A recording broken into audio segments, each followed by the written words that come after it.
My role in the Navy is a Marine Engineer Submariner.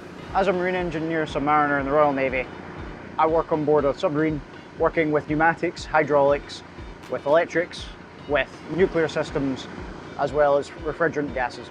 A normal day on board the submarine is to come down, check through what has happened on board the previous night, check through the systems, make sure everything is still working properly. Anything that's not working, then try and fix, and then continue on and make sure that for the next day, there's as few problems as possible. The best thing about my job is the huge variety that comes with it. So a large number of different engineering systems, with that also possibility of going to sea, seeing a load of different foreign places.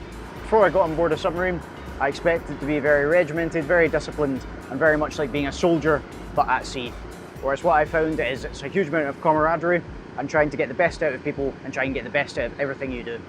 The Navy has allowed me to develop a large number of skills. Before the Navy, I was not as confident, and they have boosted this within me. They have allowed me a leadership role, so I'm now not just in control of myself, but other people as well as the marine engineering training, which has allowed me to work on a huge variety of systems and given me qualifications in refrigerants, hydraulics, pneumatics as well. Submariner training is very challenging. It requires you to know a huge amount and learn it in a very short time. However, you've got a large number of people around about you that want to help you and to push you through this and make you part of this fantastic team. And that is what you want to be, because you want to be a submariner. Being a Marine Engineer Submariner is a fantastic job. Every day is different. You get to work on a huge variety of different systems, and you get to learn a huge amount about systems that no one else will know anything about.